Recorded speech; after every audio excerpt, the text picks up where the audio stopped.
میرے عزیزوں، آج مجھے بیت المقدس کے سلسلے میں آپ کو کچھ بیداری لانے کی ضرورت ہے۔ آپ یہ اگر سمجھتے ہو کہ ان سے ہمارا کیا تعلق ہے، وہ فلسطین کی بستی میں ہے، ہم یہاں ہندوستان میں ہیں، پوری دنیا کے مسلمانوں کا تعلق بیت المقدس سے ہے حدیث رسول کے مطابق، اور آپ کو وہاں کے حالات یوں سمجھ لیں کہ ایسی ہے کہ وہاں بخار چڑھے گا تو پوری کائنات کے مومنین میں بخار آنا ہے، وہاں کے حالات جو بھی تبدیل ہوں گے اس کا اثر پوری دنیا کے مومنین پر ہونا ہے۔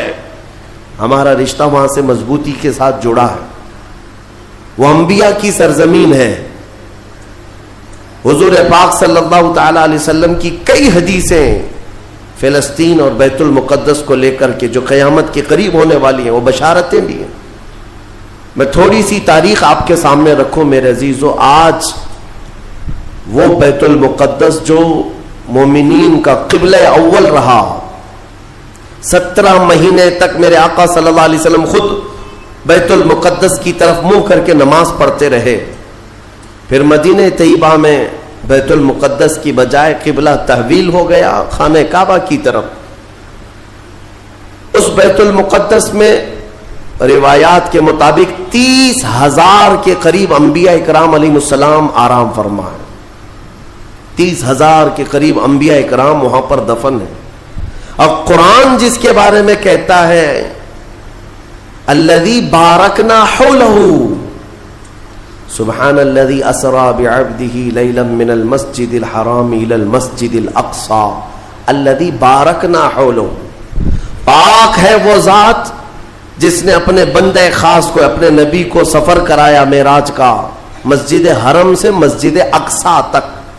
مسجد اقصی کا ذکر آیا ہے 15ویں پارے کے شروع میں، اور مسجد اقصی تک سفر کرایا۔ کون سی مسجد؟ اللہ فرماتا الذی بارکنا حولہ، جس کے ارد گرد ہم نے برکتیں رکھی ہیں، جس کے ارد گرد برکتیں رکھی ہیں۔ آپ یہ سوچ رہے ہیں کہ بیت المقدس کو جاننا کیوں ضروری ہے؟ یہی سوال حضور پاک صلی اللہ تعالی علیہ وسلم کی زوجہ مطہرہ، ہم مومنوں کی ماں سیدہ میمونہ رضی اللہ تعالی عنہا نے عرض کیا تھا، افتنا یا نبی اللہ عن بیت المقدس، یا رسول اللہ صلی اللہ تعالی علیہ وسلم فی بیت المقدس، بیت المقدس کے بارے میں آپ ہمیں کچھ ارشاد فرمائیں، وہ کیا ہے، ہمارے لیے کتنی اہمیت کا حامل ہے بیت المقدس؟ نبی پاک صلی اللہ تعالی علیہ وسلم نے فرمایا انہ ارض المحشر والمنشر، وہ زمین تمام لوگوں کے حشر کی جگہ ہے، محشر قائم ہونے کی جگہ فرمایا میرے آقا نے، سب کے جمع ہونے کا سب سے آخری جس زمین پر سارے لوگ جمع کیے جائیں گے وہ بیت المقدس کی زمین ہوگی۔ حضرت میمونہ نے پوچھا یا رسول اللہ صلی اللہ تعالی علیہ وسلم اس کے متعلق کوئی فضیلت؟ فرماتے ہیں میرے آقا صلی اللہ علیہ وسلم من احل بحجۃ او بعمرۃ من المسجد الاقصى الى المسجد الحرم غفر اللہ له ما تقدم من ذنبه او وجبت له الجنہ او كما قال رسول اللہ صلی اللہ علیہ وسلم۔ میرے آقا فرماتے جس نے مسجد اقصی بیت المقدس سے عمرے کا یا حج کا احرام باندھا اور مسجد اقصی سے مسجد حرم تک آیا، عمرہ کیا یا حج کیا، جو کچھ بھی پچھلے زندگی میں کیا تھا اللہ سب معاف فرمائے گا۔ اور روایت میں یہ بھی وجبت لہ الجنہ، اس کے لیے جنت واجب ہو جائے گی۔ اس سفر کے بارے میں اب سنو، سب کی استطاعت تو نہیں ہے۔ حضرت بی بی میمونہ نے یہی سوال کیا کہ جس کی طاقت نہ ہو میرے آقا وہ کیا کرے، بیت المقدس نہیں جا سکتا۔ سنو، اگر اس کی اہمیت سارے مسلمانوں کے لیے نہ ہوتی تو میرے آقا صلی اللہ علیہ وسلم یہ نہیں فرماتے وَمَن لَّمْ يَسْتَطِعْ فَلْيَهْدِ زَيْتَهُ۔ حضور صلی اللہ علیہ وسلم فرماتے ہیں اگر کسی کی طاقت نہیں ہے تو وہ تھوڑا تیل تو اس کے پاس ہو سکتا ہے، وہ تیل ہدیہ کر کے بیت المقدس بھیجے تاکہ بیت المقدس میں تمہارے بھیجے ہوئے تیل سے اگر چراغ بھی جلایا گیا یہ ثواب اس کو بھی ملے گا، عمرے کا ثواب ملے گا۔ یہ حدیث پاک میں ہے کہ اگر تمہارے یہاں سے ہدیہ کیے ہوئے بھیجے ہوئے تیل کو بیت المقدس میں کسی نے چراغ میں روشن کیا تو فرمایا گیا اس کے برابر اسے بھی ثواب ملے گا۔ یہ یوں ہی نہیں میں عرض کر رہا ہوں میرے عزیزو، اس کی اہمیت کا اندازہ آپ کو ہونا چاہیے، اور قیامت قریب کیسے آئے گی اس کے متعلق بھی حالات یہی میرے آقا نے فرمایا، عمران بیت المقدس خراب یثرب وخراب یثرب وخراب یثرب فتح قسطنطینیہ وفتح قسطنطینیہ ظہور الملحمہ وظہور الملحمہ خروج الدجال او کما قال النبی صلی اللہ علیہ وسلم۔ یہ سیدنا معاذ بن جبل رضی اللہ تعالیٰ عنہ سے روایت حدیث ہے، میرے آقا فرماتے ہیں بیت المقدس آباد کر دیا جائے گا اور مدینہ ویران کر دیا جائے گا۔ مدینے کی ویرانی بیت المقدس کی آبادی ہوگی، بیت المقدس کے ارد گرد بڑی بڑی عمارتیں بن جائیں گی، آبادیاں بڑھ جائیں گی، اور مدینے کی ویرانی وہ کس طرح کی ویرانی وہ اللہ کے حبیب صلی اللہ تعالیٰ علیہ وسلم ہی بہتر جانتے ہیں۔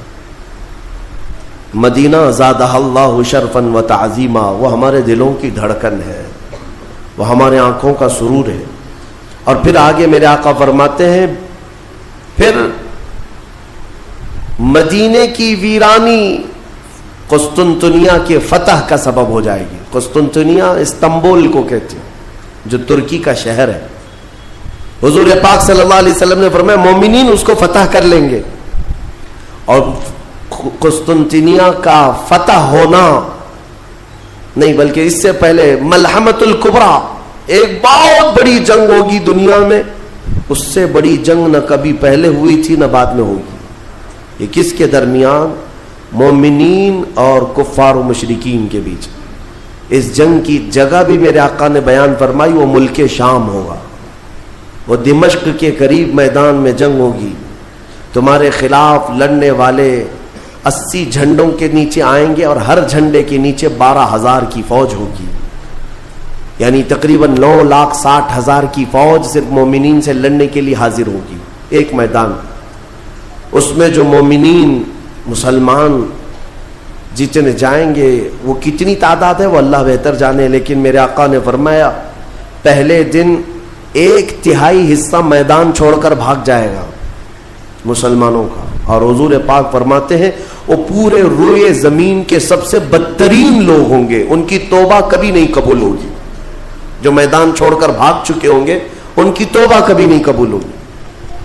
دوسرے دن 1/3 جماعت 1/3 جماعت مومنین کی شہید ہو جائے گی، سب قتل ہو جائیں گے، اور حضور فرماتے ہیں وہ روئے زمین کے سب سے اعلیٰ قسم کے شہداء ہوں گے، سب سے افضل شہداء ہوں گے۔ اور میرے آقا صلی اللہ علیہ وسلم فرماتے ہیں 1/3 حصہ مسلمانوں کا باقی ہوگا، اللہ رب العزت اسی ٹکڑے کو فتح عظیم عطا فرمائے گا، فتح سے ہمکنار ہوں گے۔ اور اس کے بعد قسطنطنیہ فتح ہوگا، قسطنطنیہ فتح ہوتے ہی دجال ظاہر ہو جائے گا، دجال کا خروج ہوگا پوری دنیا میں۔ لیکن یہ بڑی جو علامتیں میرے آقا نے بیان فرمائی کہ دجال کا ظاہر ہونا، اس بڑی جنگ کا ہونا، یہ قسطنطنیہ کا فتح ہونا، ان سب کی اسٹارٹنگ کہاں سے ہوگی؟ وہ بیت المقدس سے۔ اس لیے بیت المقدس کو سمجھنا ہمارے لیے بہت ضروری ہے۔ آج یہودیوں کے تسلط میں ہے بیت المقدس، ان ظالم اور غاصب یہودیوں کے پنجوں میں ہے بیت المقدس، اور یہ آج کی مارکہ آرائی نہیں ہے۔ بیت المقدس کے اندر یہ مارکہ آرائی، جھڑپیں ایک دوسرے کے ساتھ پچھلے 4000 سال سے چل رہی ہیں، آج کی نہیں ہے، یہ 4000 سال پرانی تاریخ ہے بیت المقدس کی۔ اور بیت المقدس جو آج فلسطین کی سرزمین پر واقع ہے، جس شہر میں وہ واقع ہے اس کو یروشلم کہتے ہیں، اور یہ حضرت ابراہیم علیہ السلام کا آباد کیا ہوا ہے۔ سیدنا ابراہیم علیہ السلام عراق کے رہنے والے تھے، عراق کے دریائے فرات کے قریب ایک چھوٹی سی بستی تھی بابل کے قریب، وہاں سے ہجرت کر کے ابراہیم علیہ السلام فلسطین آئے اور وہاں ان کی اولاد ہوئی۔ ابراہیم علیہ السلام پوری دنیا میں 2 مقدس سرزمینوں کو آباد کرنے والے نبی ہیں۔ حضرت ابراہیم علیہ السلام سے ایک بیٹے پیدا ہوئے اسحاق علیہ السلام۔ اسحاق علیہ السلام کو حضرت ابراہیم علیہ السلام نے فلسطین میں آباد کر دیا، اور دوسرے بیٹے ابراہیم علیہ السلام کے سیدنا اسماعیل علیہ السلام، اور حضرت اسماعیل علیہ السلام کو مکہ المکرمہ میں آباد کیا۔ ابراہیم علیہ السلام کے 2 بیٹے 2 مقدس سرزمینوں کو آباد کرنے والے ہیں، ایک مکہ کو آباد کرتے ہیں اور ایک فلسطین بیت المقدس کو آباد کرتے ہیں۔ اور بنی اسرائیل اسی خاندان کو کہتے ہیں۔ ابراہیم علیہ السلام کے نیچے جو خاندان آیا، حضرت یعقوب علیہ السلام کی اولاد، اور تقریباً سارے انبیاء کرام علیہ السلام جو بنی اسرائیل کے ہیں وہ اسی فلسطین کی سرزمین میں پیدا ہوتے رہے، یا پھر ہجرت کر کے وہیں آئے۔ بڑے بڑے اگر نبیوں کا نام میں اگر ذکر کروں، یہ سب فلسطین میں ہیں۔ حضرت ابراہیم علیہ السلام، حضرت اسحاق علیہ السلام، حضرت یعقوب علیہ السلام، حضرت یوسف علیہ السلام، حضرت داؤد علیہ السلام، حضرت سلیمان علیہ السلام، حضرت زکریا علیہ السلام، حضرت موسیٰ علیہ السلام، حضرت عیسیٰ علیہ السلام، حضرت یحییٰ علیہ السلام، یہ سب کے سب وہیں بیت المقدس کے ارد گرد آباد۔ وقت کے جلیل القدر پیغمبر بلکہ یہ رسولان اعظام ہیں، یہ سب فلسطین کی سرزمین پر آباد رہے۔ اس سے آپ اندازہ کر سکتے ہیں کہ وہ زمین کتنی برکت والی ہوگی، وہ زمین کتنی متبرک ہے۔ اور اس زمین کی چھوٹی سی اگر میں آپ کو تاریخ بتاؤں تو ابراہیم علیہ السلام کی اولاد کے آباد ہونے کے بعد بنی اسرائیل یہ سرکش قوم ہے بنی اسرائیل، یہ ادھر ادھر بھاگ کر چلے گئے، فلسطین میں آباد نہیں رہے، برسوں بھاگے پھرتے رہے۔ پھر موسیٰ علیہ السلام کا جب زمانہ آیا تو اللہ تعالیٰ نے آپ کو حکم دیا، اے موسیٰ آپ اپنی قوم کو لے کر اس ارض مقدس میں جائیں، مقدس سرزمین، قرآن میں بھی اللہ نے اس کو مقدس سرزمین فرمایا، یا قوم ادخلوا الارض المقدسہ۔ موسیٰ علیہ السلام نے کہا ہے میری قوم چلو مقدس زمین پر جاتے ہیں، اور پیٹ پھیر کر بھاگنا مت ورنہ خسارے میں آؤ گے، نقصان میں آؤ گے۔ جو اس مقدس سرزمین سے پیٹ پھیر کر بھاگے گا وہ بڑے گھاٹے میں رہے گا، قرآن کا فرمان ہے۔ ان کی قوم جو ہے موسیٰ علیہ السلام کی، اس نے جواب کیا دیا جانتے ہیں؟ بیت المقدس کی طرف موسیٰ علیہ السلام بلا رہے تھے تو وہاں ایک دوسری قوم آباد تھی، قوم عمالقہ۔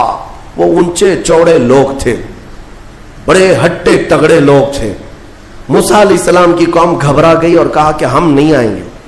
قالوا انا لن ندخلها ابدا ما داموا فيها، جب تک یہ قوم اس زمین پر ہے ہم نہیں آئیں گے، ہم نہیں آئیں گے۔ موسیٰ علیہ السلام بلانے لگے، چلو ان سے لڑائی کریں گے، اللہ تعالیٰ فتح عطا کرے گا۔ تو انہوں نے کہا اذهب انت وربك فقاتلا انا هاهنا قاعدون، موسیٰ آپ اور آپ کا خدا جا کر اس قوم سے لڑے، ہم بیٹھ کر دیکھیں گے لڑائی کیسی ہوتی۔ ان کی قوم کا جواب یہ تھا۔ تو موسیٰ علیہ السلام نے اللہ رب العزت کی بارگاہ میں اپنا عذر پیش کیا تو رب تعالیٰ نے فرمایا، اللہ تعالیٰ نے اب سزا کے طور پر اس قوم کے اوپر فرماتا ہے فَإِنَّهَا مُحَرَّمَةٌ عَلَيْهِمْ 40 سَنَةً يَتِيهُونَ فِي الْأَرْضِ، اب 40 سال تک ان میں کا کوئی بندہ اس مقدس سرزمین پر داخل نہیں ہو سکے گا۔ اللہ نے حکم فرمایا 40 سال ان پر یہ زمین حرام کر دی گئی، وہی بنی اسرائیل پر، اندر آ نہیں سکو گے اس بیت المقدس پر۔ اور اس کے بعد رب تعالیٰ نے فرمایا یہ بھٹکتے رہیں گے 40 سال، یتیہون فی الارض، میدان تیہ، یہ صحرائے سینا آج بھی مصر کے وادیوں میں ہے، ہم گئے دیکھیں، پہاڑیوں کا ایک سلسلہ ہے، 100 کلومیٹر دور تک چین ہے پہاڑیوں کی، پہچان نہیں پائیں گے، اگر کسی ایک پہاڑی کے بیچ میں چھوڑ دیا جائے تو زندگی پر بھٹکتا رہے۔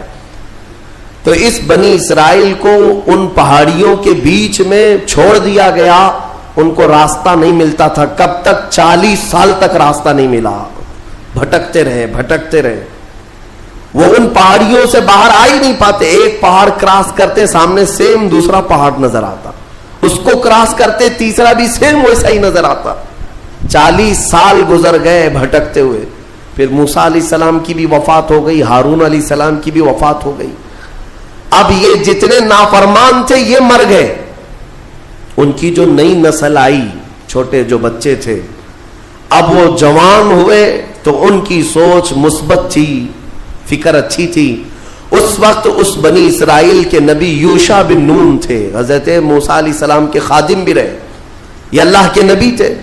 انہوں نے اپنی قوم کو اکٹھا کیا اور سب کے دلوں میں پھر بات ڈالی, آج سے 40 سال پہلے تمہارے باپ داداؤں پر بیت المقدس کی سرزمین حرام کر دی گئی تھی, اب چلو.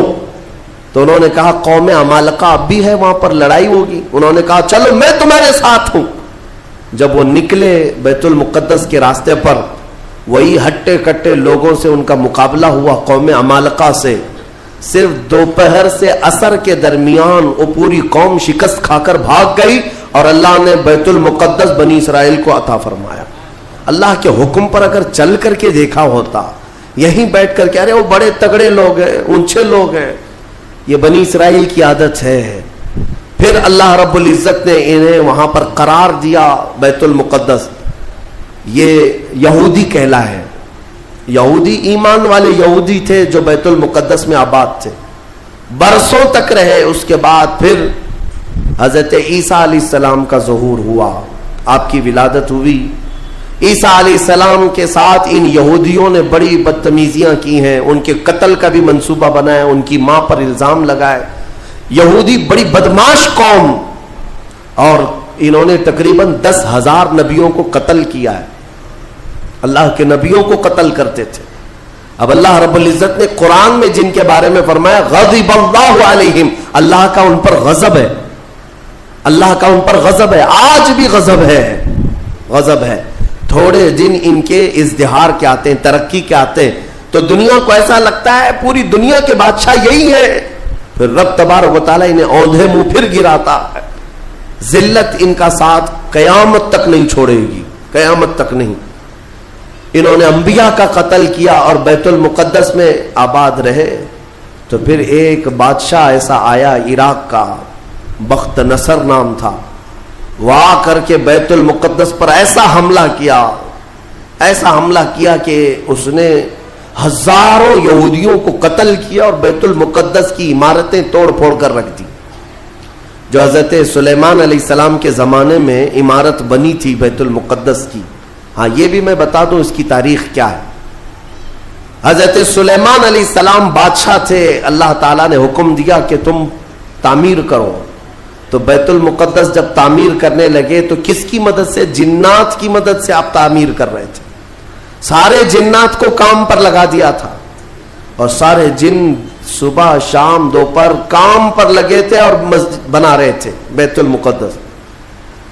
اور اتفاق ایسا کہ حضرت سلیمان علیہ السلام سے وہ خوب خوف کھایا کرتے تھے. جب تک آپ کھڑے رہتے کام کرتے, اگر سلیمان علیہ السلام چلے جاتے تو سب بھاگ جاتے تھے, کام چھوڑ کر بھاگ جاتے تھے. تو سلیمان علیہ السلام اپنا عصا لے کر کے کھڑے رہے اور کام کرانے لگے. اب اتفاق ایسا ہوا کہ سلیمان علیہ السلام دن میں بھی نہیں جا رہے, رات میں بھی نہیں جا رہے, کھڑے ہی کھڑے ہیں, اور دن رات ان کا کام چالو ہے. لیکن ہوا یہ تھا کہ سلیمان علیہ السلام کی وفات ہو چکی تھی. کھڑے کھڑے آپ کا انتقال ہوا ہے حضرت سلیمان علیہ السلام کا, اور اپنے عصا کے سہارے کھڑے رہ گئے. انتقال کے بعد بھی یہ صرف اور صرف نبوت کی شان ہے, یہ صرف نبیوں کی شان ہے. قرآن میں ہے, اللہ تعالیٰ نے فرمایا فلما تبینت الجن, جنات کو کب معلوم ہوا پتا ہے؟ دیمک نے حضرت سلیمان علیہ السلام کی لکڑی کو کھا لیا. یہ جو عصا تھا دیمک کھا گئی. دیمک کھانے کی وجہ سے لکڑی ٹوٹی. تو لکڑی ٹوٹنے کے بعد حضرت سلیمان علیہ السلام زمین پر آ گرے. تب جنات کو پتا چلا ان کا تو کب کے انتقال ہو چکا ہے, اور اس وقت تک بیت المقدس کی تعمیر ہو چکی تھی. ہاں, جس کو روایات میں ہیکل سلیمانی بھی کہا گیا ہے. بیت المقدس, ہیکل سلیمانی, یہ الگ الگ ووادت جو معاملات ہیں, میں اس کو پھر کبھی عرض کرتا ہوں. یہ تعمیر مکمل ہوئی اور وہی یہودیوں کے لیے مقدس جگہ. اور بخت نصر نے جس کو توڑا وہی ہیکل سلیمانی تھا, اور اس کے نیچے بہت ساری ان کی مقدس کتابیں جس سے جادو کرتے تھے وہ سب دفن کر دی گئیں. سلیمان علیہ السلام کی کرسی وہ بھی دفن کر دی گئی. آج بھی یہ یہودی جو کھدائی کر رہے ہیں اسی کرسی کو تلاش کرنے کے لیے, اپنی باقیات وہ جادو کی کتابیں تلاش کرنے کے لیے آج بھی یہ کھدائی کر رہے ہیں بیت المقدس کے ارد گرد. اور یہ جو تھرڈ ٹیمپل کہتے ہیں, تیسرا مندر تعمیر ہونا ہے, وہ تھرڈ ٹیمپل کا مطلب یہی ہیکل سلیمانی کو انہیں بنانا ہے, بیت المقدس کو ہدم کر کے, منہدم کر کے. یہ جو مسجد اقصی ہے اس کو ختم کر کے انہیں وہاں پر تھرڈ ٹیمپل بنانا ہے, یہ ان کا خواب ہے. یہودی وہاں سے قتل ہوئے, عیسائیوں کا قبضہ آیا, عیسائی تقریباً 300 سال تک آباد رہے. پھر ایک بادشاہ آیا, ایران کا بادشاہ تھا خسرو, اس نے بدلہ لیا اور اس کے بعد یہودیوں کو پھر سے آباد کیا. پھر اس کے بعد ٹائٹس نام کا ایک عیسائی بادشاہ آیا, اس نے پھر دوبارہ بیت المقدس پہ حملہ کیا. اس نے قریب 1 لاکھ کے قریب یہودیوں کو پھر قتل کیا. یہ قتل کون کر رہا ہے؟ عیسائی یہودی, اور دہشت گرد کوئی اور ہے. ہاں پہلے زمانے کے دہشت گرد ہیں یہ, پرانے دہشت گرد. ایک ساتھ جینوسائڈ کرنا, جو نسل کشی کرنا, یہ یا تو عیسائیوں کا کام ہے یا یہودیوں کا کام ہے. ان کو قبضہ ملتا تھا تو ان کو مارتے, ان کو قبضہ ملتا تو ان کو مارتے. ٹائٹس نے پورا تباہ کر دیا. پھر بیت المقدس میں اس نے غلاظت ڈال دی, کچرے ڈال دیے. بہت کچھ برباد کرنے کے بعد یہودی وہاں سے نکل گئے. پھر میرے عزیزوں وہ عیسائیوں کا تسلط ویسا ہی برقرار رہا. کب تک؟ جب تک سیدنا عمر ابن خطاب کا زمانہ آ گیا. اسلام کا یہ فتوحات کا سلسلہ تھا. میرے آقا کے غلام جس طرف جا رہے تھے زمینیں ان کے قدموں میں آ رہی تھی. یہ وہ دور تھا. تو حضرت عمر نے بھیجا کہ اب فلسطین کی طرف بھی ہمارے مجاہدین جائیں گے. اور وہاں عیسائی تھے, پوری دنیا کی خبر تو رکھتے تھے کہ کیا کیا ہو رہا ہے. رسول پاک صلی اللہ علیہ وسلم کے غلاموں سے لڑنے کی طاقت سب کے پاس نہیں. تو انہوں نے کہا کہ ہم لڑائی نہیں کریں گے, آپ آ جاؤ, آپ کے حوالے پورا بیت المقدس کر دیں. حضرت عمر کو خود ہی دعوت دے کر کے بلا لیا. اور جانتے ہیں ان عیسائیوں کی خباثت, یہ بڑے نرم دکھتے. اس وقت قبۃ الصخرہ جس کو آپ ڈوم آف راک کہتے ہیں, یہ یلو کلر کا جو گنبد نظر آتا ہے, یہودی اس کو بڑا مقدس سمجھتے ہیں, بڑا مقدس. اس پر عیسائیوں نے پورے لوگوں کی غلاظتیں کچرے ڈال کر کے رکھے تھے. اس زمانے میں کوئی دوسرا گنبد تھا وہاں پر. یہ تو پھر اموی خلیفہ کے زمانے میں یلو کلر کا پھر سے بنایا گیا, لیکن اس زمانے میں کچرا ڈال کر کے رکھتے تھے عیسائی یہودیوں کو جلانے کے لیے. یہودیوں کی وہ مقدس جگہ ہے. پھر حضرت عمر فاروق رضی اللہ تعالیٰ جب تشریف لائے تو جانتے ہیں کہ شان سے آئے تھے سیدنا عمر فاروق. مدینہ طیبہ سے نکل کر کے اپنے ایک تنہا غلام کے ساتھ بیت المقدس گئے, کوئی فوج لے کر نہیں گئے. اور وہ بھی ایسے کہ غلام کے ساتھ باری لگا لیا ہے, 1 میل میں گھوڑے پر بیٹھوں گا, 1 میل تو گھوڑے پہ بیٹھے گا. سفر میں 1 میل حضرت عمر بیٹھتے تھے گھوڑے پر, غلام رسی پکڑ کر چلتا تھا. 1 میل غلام بیٹھتا تھا, عمر فاروق رسی پکڑ کر چلتے تھے. دنیا کا اقتدار میرے آقا کے غلاموں نے یوں نہیں حاصل کیا, انہوں نے خود ہی کو فنا کر دیا تھا میرے آقا کی محبت میں.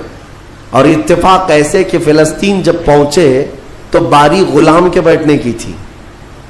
حضرت عمر رسی پکڑ کر کے بیت المقدس میں آ رہے ہیں, تو لوگ جو نئے لوگ تھے, عیسائی تھے, وہ سب جھپٹ پڑے امیر المومنین مسلمانوں کے, جن سے کیسوں کسرا بھی کانپتے ہیں. گھوڑے پر تشریف لا رہے ہیں تو سب ان کے استقبال کے لیے تھے. جو غلام تھا حضرت ابو عبیدہ بن جراح جو صحابی تھے, انہوں نے چیخ کر کے کہا, لوگوں گھوڑے پر بیٹھا ہوا امیر المومنین نہیں, رسی پکڑا ہوا امیر المومنین. اس شان سے وہ آئے اور اپنے ہاتھوں سے اس گنبد کے اوپر موجود پوری غلاظت کو حضرت عمر نے صاف کیا تھا. بیت المقدس کے ارد گرد جتنا کچرا تھا اپنے ہاتھوں سے صاف کیا, اور پھر وہاں پر اذان کی آواز گونجی. سیدنا عمر فاروق رضی اللہ تعالیٰ عنہ نے ظہر کی نماز وہاں پڑھائی اور عام خطبہ دیا سارے لوگوں کو جمع کر کے. کہا اب گھبرانے کی ضرورت نہیں, اس ارض مقدس میں اسلام آ چکا ہے. جو عیسائی جو یہودی خوشی سے رہنا چاہے اس پر کوئی زور زبردستی نہیں, وہ اس ارض مقدس میں اقلیتوں کے اعتبار سے رہ سکتا ہے. اسے امن و امان دیا جائے گا, کسی کی عبادت گاہ نہیں توڑی جائے گی. میرے عزیزو, یہ اسلام کا احسان ہے. آج بھی جا کر کے دیکھیں فلسطین میں حضرت عمر کی سلطنت ہو, یعنی خلافت آنے کے باوجود بھی سب سے پرانا جو چرچ ہے عیسائیوں کا وہ آج بھی فلسطین میں باقی ہے, بیت المقدس کے قریب. حضرت عمر نے منع کیا کہ ان کی عبادت گاہ کو ہاتھ نہیں لگایا جائے گا, توڑا نہیں جائے گا. سب کو امان دیا گیا ہے, سب کو امان دیا گیا ہے. اگر ایسے ہی ہمارا تسلط ہر جگہ ہو اور ہم مندروں کو توڑنے والے ہوتے تو 700 سالوں میں پتہ نہیں کیا کیا صاف کر چکے ہوتے.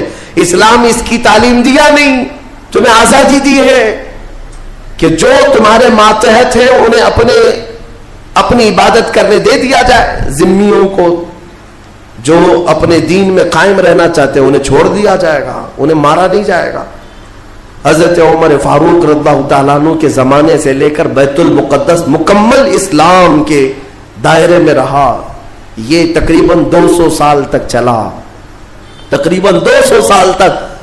پھر خلفاء جو آئے, فاطمی خلفاء, عباسی خلفاء, سلجوقی خلفاء, جو خلیفے تھے آپس میں ہی لڑ مر رہے تھے دولت کے لیے, پیسے کے لیے, علاقے کے لیے. ان کی آپسی لڑائیوں کی وجہ سے دوبارہ کمزوری آئی مسلمانوں کے درمیان, اور پھر سے صلیبی طاقتیں عیسائیوں کا پھر سے غلبہ ہو گیا. پھر سے بیت المقدس کو انہوں نے ہڑپ لیا. پھر 100 سال تک بیت المقدس پر ان کا راج چلتا رہا, 100 سال تک. پھر انہوں نے یہودیوں کو مارا اور بیت المقدس میں جتنے مسلمان تھے سب کو عیسائیوں نے قتل کیا تھا. مسلمانوں کے خون کو فلسطین میں ایسا بہایا گیا تھا کہ لوگ چلتے تھے تو ہر ایک کا پیر خون سے بھیگ جاتا تھا, سڑکوں پر خون بہتا تھا انسانوں کا. عیسائیوں نے یہ قتل عام کیا تھا. 200 سال حضرت عمر فاروق رضی اللہ تعالیٰ عنہ کے فتح کے بعد, پھر 100 سال ظلم جبر استبداد کے بعد, پھر وہ وقت آیا کہ جب مولا تعالیٰ نے صلاح الدین ایوبی کو پیدا فرمایا. اور صلاح الدین جیسا جرنیل ہم نے تاریخ میں دیکھا نہیں. وہ عاشق رسول تھا, فنا فی الرسول تھا, زندگی سب وقف کر دیا تھا بیت المقدس کے نام پر. تقریباً 18 سال تک جنگلوں, بیابانوں, ویرانوں میں بھٹکتے رہے اپنی فوج کو لے کر. کتنوں سے مقابلہ کیا, اپنوں سے بھی غیروں سے بھی, کیونکہ جماعت کے غدار منافقین سے آپ کا بڑا مقابلہ ہوا ہے. سب سے زیادہ تکلیفیں حضرت صلاح الدین ایوبی کو یہ وہ ٹکڑے ٹکڑے جو بادشاہ ہوا کرتے تھے اور خلیفے بنے ہوئے تھے ان سے تھا, کیونکہ وہ عیاش تھے, اپنے حرم کو دنیا سے آباد کیے ہوئے تھے. صلاح الدین کو قتل کرنے کے منصوبے تک بنے, 4 بار جانی حملے ہوئے, پھر بھی اللہ جسے بچانا چاہے. صلاح الدین کا وہ دن بھی آ گیا جب 12,000 کی فوج لے کر 4 لاکھ صلیبیوں سے تنہا لڑ رہا تھا. کوئی مقابلہ ہو سکتا ہے؟ سوچو ذرا تاریخ میں. یہ میں اپنی لکھی ہوئی بات نہیں کر رہا ہوں, ایک انگریز تاریخ دان ہے, اس نے خود کتاب میں لکھا ہے کہ تاریخ کا ایک عجوبہ ہم نے دیکھا ہے کہ 4 لاکھ صلیبی عیسائی ایک جگہ تھے, پورا روم, یورپ سب مڑایا ہے, اور مقابل میں صرف اور صرف ایک سپہ سالار صلاح الدین 12,000 کا فوج لے کر آیا. 12,000. وجہ یہ ہے میرے عزیزوں, 4 لاکھ وہ لائے ہوں گے کھانے پینے والے, لوٹنے کھسوٹنے والے, لیکن صلاح الدین کے ساتھ جو 12,000 تھے وہ جان کا ہدیہ گنبد خضرا میں پیش کرنے والے تھے. ان عاشقوں کی جماعت تھی, اور اللہ تعالیٰ نے صلاح الدین ایوبی کو فتح عطا فرمائی. پھر سے پرچم اسلام لہرایا. میرے عزیزوں, یہ تاریخ تھی 6 صدی ہجری کی، اب یہ 15ویں صدی آ گئی ہے۔ 6 صدی ہجری سے لے کر بیت المقدس اذانوں سے گونجتا رہا، نمازوں سے آباد رہا، مومنین کا وہاں پر جمع غفیر رہا، لاکھوں کی تعداد میں لوگوں کا آنا جانا چلتا رہا، بلکہ بڑے بڑے جید علماء صالحین وہاں پر آباد ہوئے۔ امام غزالی رحمۃ اللہ تعالی علیہ کر کے کتنے لوگوں کو اللہ نے ولایت ہے کہ بیت المقدس 800 سال کے قریب ہو گئے صلاح الدین ایوبی کو واپس لائے ہوئے، لیکن پچھلے 100 سال سے پوری دنیا کے یہودیوں کے اندر ایک یہ فکر پیدا ہوئی کہ ہماری ایک ریاست ہونی چاہیے، ہمارا ایک ملک ہونا چاہیے۔ یہ مارے مارے پوری دنیا میں پھر رہے تھے، ہٹلر نے ان کو مارا تو امریکہ میں چلے گئے، امریکہ میں مارے گئے تو برطانیہ میں گئے، برطانیہ سے فرانس میں گئے، جگہ جگہ یہ تھوڑے تھوڑے تھوڑے آباد ہوتے رہے۔ اور اس کے بعد پھر ان کے اندر ایک تحریک پیدا ہوئی 18ویں صدی عیسوی میں کہ تمہاری اپنی ایک ریاست ہونی چاہیے۔ تو ان کی اپنی ریاست، اتنا اپنا ملک چاہیے کہاں؟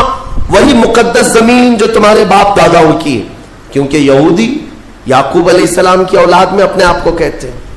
تو اس سرزمین پر جانے کے لیے کوششیں کرتے رہے، لیکن فلسطین اس زمانے میں خلافت عثمانیہ کا حصہ تھی، جو ترکی کے بادشاہ تھے۔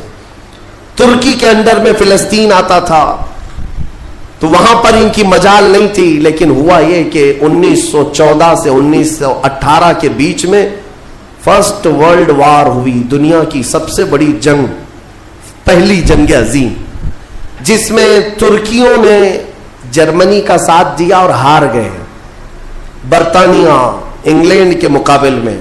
تو ہارنے کی وجہ سے ہوا یہ کہ ترکی کی ساری خلافت ختم ہو گئی، خلافت عثمانیہ کے ٹکڑے ٹکڑے ہو گئے، 50 ملکوں پر ان کی اکیلی حکومت تھی، سب ٹکڑے ہو گئے، ترکی کو سب ختم کر دیا گیا، خلافت ختم کر دی گئی۔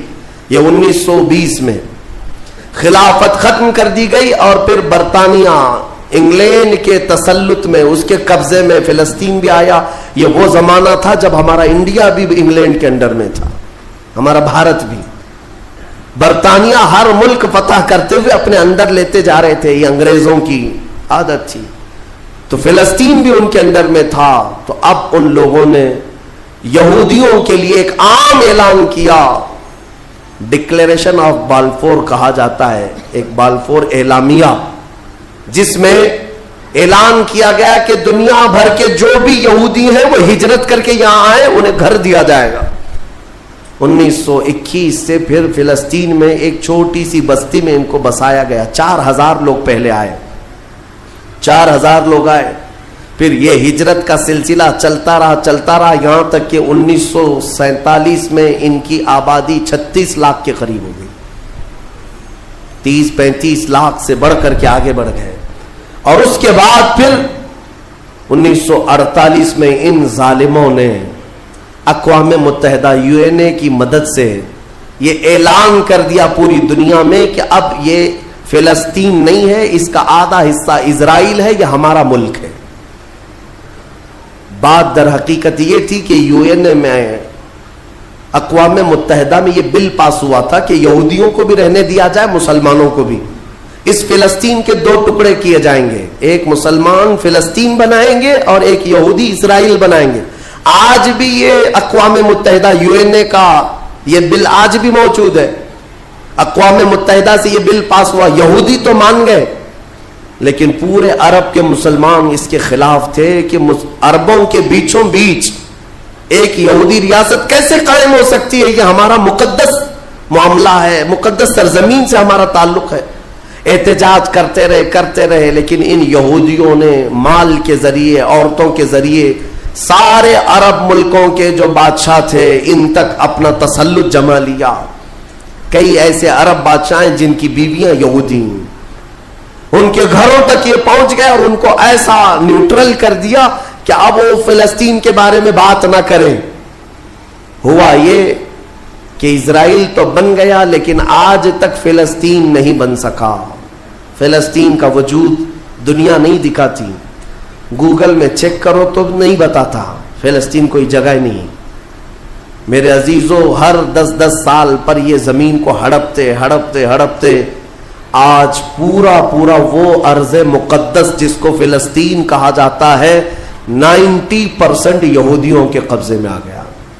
اقوام متحدہ سے یہ بھی بل پاس ہوا تھا کہ آدھا کر لیا جائے، اسرائیل ایک ریاست، فلسطین ایک ریاست، لیکن بیت المقدس جو ہے مسجد اقصی وہ دونوں کے انڈر میں نہیں رہے گی، یہ اقوام متحدہ کے اندر میں، یہ خود مختار رہے، کیونکہ یہاں یہودیوں کا بھی تعلق ہے، عیسائیوں کا بھی ہے، مسلمانوں کا ہے، سب کو یہاں آنا جانے کی اجازت رہے گی، کسی کے انڈر میں نہیں رہے گا. یہ پاس ہوا تھا. لیکن آج حالات یہ ہے کہ اس بیت المقدس کی دیواروں پر، دروازوں پر یہ وحشی ظالم اسرائیلی بندوق تانے آج بھی کھڑے ہوئے. یہ جسے اندر جانے دیں وہ جائے گا.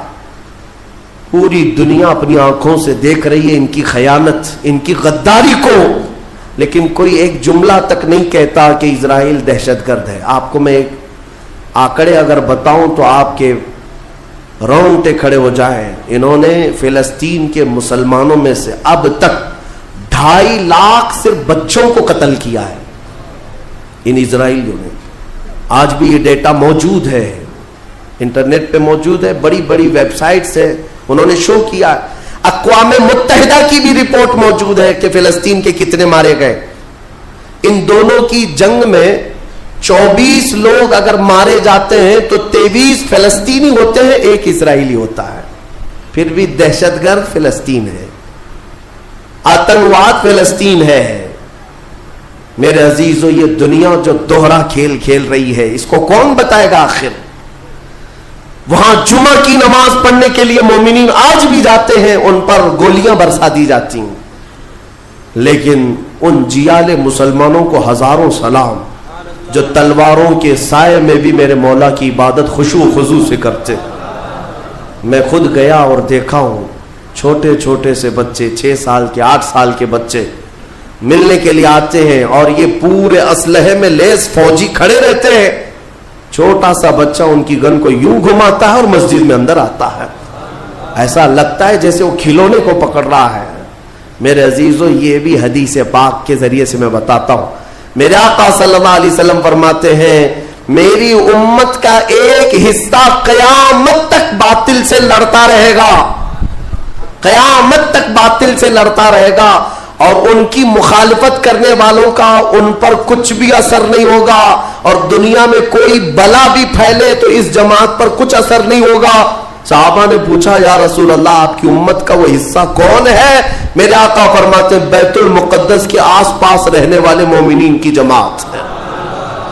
ان کی فضیلت میں میرے آقا نے فرمایا قیامت تک لڑتے رہیں گے، قیامت تک، اور ان کی خلاف کرنے والوں کا ان پر کچھ بھی اثر نہیں ہوگا. اور ہم دیکھ رہے ہیں ارے بڑی عمارتیں ایک بم سے گرا دیا، دوسرے دن ان کے آس پاس ان کی گاڑیاں بھی چل رہی ہیں، دکانیں بھی چل رہی ہیں، بازار بھی چل رہا ہے.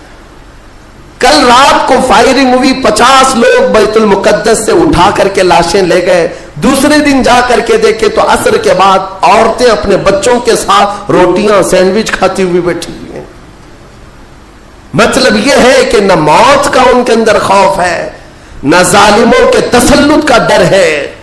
ہاں یہ بھی اللہ تعالیٰ کی طرف سے ہوتا ہے کہ مولا جب کسی کا دل کشادہ کرے تو بڑے پہاڑوں سے بھی انہیں ڈر نہیں لگتا. اور ایک حدیث میرے آقا صلی اللہ علیہ وسلم نے فرمایا کہ سید البقاع بیت المقدس، سید الصخرۃ صخرۃ بیت المقدس. حضور نے فرمایا پوری روئے زمین کا سردار جو حصہ ہے وہ بیت المقدس کا حصہ، سردار حصہ. اور گنبدوں میں اگر سردار گنبد ہے تو بیت المقدس کا گنبد ہے، یہ میرے آقا نے فرمایا. اور حضور فرماتے ہیں تم دیکھنا کہ اخیر زمانے میں سارے لوگ اس زمین کی طرف ہجرت کر جائیں گے. جب ایسی ہجرت کا وقت آ جائے حضور فرماتے ہیں فَلْزَمْهُمْ، تم لازم پکڑ لینا اس جماعت کے ساتھ چلے جانا، کیونکہ خیر پوری دنیا میں صرف وہی ہوگا اور کہیں نہیں ہوگا. اور آج جو حالات دیکھ رہے نا، یہودیوں کا تسلط ہے، ان کا قبضہ ہے. میرے عزیزو چند دنوں کی بات ہے، میں قرآن سے اور حدیث سے وقت ہوتا تو میں آج چونکہ یہ جمعۃ الوداع ہے اور یوم قدس کے نام سے پوری دنیا آج منا رہی ہے، اس لیے میں نے تمہارے سامنے یہ باتیں رکھی ہیں. بیت المقدس کیا ہے؟ بیت المقدس کے بارے میں میرے آقا صلی اللہ علیہ وسلم نے فرمایا یہ ہمیشہ اب یہودیوں کے تسلط میں نہیں جائے گا. یہ میرا یقین ہے. دنیا ٹل سکتی ہے مگر میرے مصطفیٰ کا فرمان نہیں ٹلے گا. میرے آقا نے اگر فرمایا ہے تو وہ ہو کر رہے گا. حضور فرماتے ہیں خراسان سے ایک جماعت آئے گی. خراسان سے. خراسان یہ افغانستان اور ایران کا کچھ حصہ ہے جس کو پرانے زمانے میں خراسان کہا جاتا تھا. میرے آقا فرماتے ہیں خراسان سے کالے جھنڈے لے کر کے ایک جماعت نکلے گی اور وہ اتنی تیزی سے بڑھتی ہوئی بیت المقدس کی طرف آئے گی کہ دنیا کی کوئی حکومت اور کوئی طاقت ان کا راستہ نہیں روک سکے گی, اور وہ جھنڈے سیدھے لا کر بیت المقدس پر گاڑ دیں گے. تنصب بإیلیا, میرے آقا فرماتے ایلیا یہ بیت المقدس کی سرزمین کو کہتے ہیں. جھنڈے وہاں گاڑ دیے جائیں گے. اور حضور اکرم صلی اللہ تعالی علیہ وسلم نے یہ بھی فرمایا جب تم دیکھنا کہ یہ یروشلم بیت المقدس دار الخلافہ بن جائے. دار الخلافہ کا مطلب راجدھانی, حکومت کرنے کی جگہ بن جائے. میرے آقا صلی اللہ علیہ وسلم فرماتے ہیں فقد دنت الزلازل والبلایا والامور. حضور فرماتے ہیں تو پھر دیکھنا بڑے بڑے زلزلے آئیں گے دنیا میں. جب یروشلم کو راجدھانی بنا دیا جائے دار الخلافہ, بڑے بڑے زلزلے آئیں گے دنیا میں. والبلایا, اور بہت ساری بلائیں پھیلیں گی پوری دنیا میں. یہ وائرس یہ کنٹینیو آئیں گے. یہ مت سمجھنا کورونا چلا گیا. ہاں یہ سب اب کنٹینیو آنے والی ہیں بلائیں. پوری دنیا میں بلائیں پھیل جائیں گی اور اتنے بڑے بڑے معاملات ہوں گے جن کو تمہارے کانوں نے سنا نہیں ہوگا. حضور نے فرمایا. اور یہ دار الخلافہ سے کیا مراد ہے؟ محدثین نے اس میں الگ الگ بحثیں کی ہیں, لیکن میں آپ کو بتاؤں 2017 میں, ابھی 3-4 سال پہلے کی بات ہے, 5 سال پہلے ان یہودیوں نے اپنی راجدھانی ڈکلیئر کر دی. یروشلم ہے, بیت المقدس ہماری راجدھانی ہے. اور سارے سفارت خانے جتنے بھی ایمبیسی ہیں انہوں نے سب وہاں پر منتقل کرنا شروع کر دیا اور بیت المقدس کی سرزمین کو اپنا کیپٹل سٹی بنانے کا اعلان کر چکے. اور میرے آقا کی حدیث صادق آ رہی ہے جب وہ راجدھانی بنے گی اب بڑے بڑے زلزلے ہوں گے اور پوری دنیا میں بلائیں پھیلیں گی اور بڑے بڑے معاملات ہوں گے. اور پھر اس کے بعد میرے آقا صلی اللہ علیہ وسلم فرماتے ہیں ایک دور ایسا آئے گا کہ اللہ ان کو ذلیل و رسوا کر کے اس زمین سے نکالے گا اور ایک امام برحق کے جھنڈے تلے مومنین جمع ہوں گے. پوچھا گیا وہ امام برحق کون ہوگا؟ میرے آقا فرماتے ہیں وہ میری اولاد میں سے ہوگا, اس کا نام میرے نام پر ہوگا, اس کے باپ کا نام میرے باپ کے نام پر ہوگا, اور اللہ اس کو امام مہدی کی شکل میں بھیجے گا. ہاں یہ زمانہ بہت قریب آ چکا, یہ زمانہ بہت قریب آ چکا. میں بارگاہ رب العزت میں آج جمعۃ الوداع میں یہی دعا کرتا ہوں کہ مولا اگر زندگی کی سانسیں باقی ہیں تو امام مہدی کی فوج میں ہمیں جگہ عطا فرما, ان کے جھنڈے تلے مولا ہمیں امن و امان عطا فرما دے. دنیا سے ظالموں کے چنگل سے مولا ایمان والوں کو آزادی عطا فرما, کفار و مشرکین کے تسلط سے مومنین کو آزاد فرما دے. اے رب ذوالجلال احسن الخالقین, اس ماہ مبارک میں اگر تو ہمیں مولا ان راتوں میں ان دنوں میں عبادتوں کو قبول کیا اور بھیک میں کچھ دے تو مولا صرف اتنا دے دے کہ پوری امت کو مولا خیر و عافیت عطا کر دے, کھوئی ہوئی عزت و وقار عطا فرما دے. ہمارے ناحق قید کیے ہوئے بچوں کو مولا آزادی عطا فرما دے. بے قصور جیلوں میں بند ہمارے بچوں کو مولا آزادی عطا فرما دے. وصلی اللہ تعالی علی خیر خلق محمد وآلہ واصحابہ اجمعین وآخر دعوانا الحمدللہ رب العالمین. ویڈیو اچھا لگے تو ویڈیو کو لائک، شیئر اور چینل کو سبسکرائب ضرور کریں. جزاک اللہ.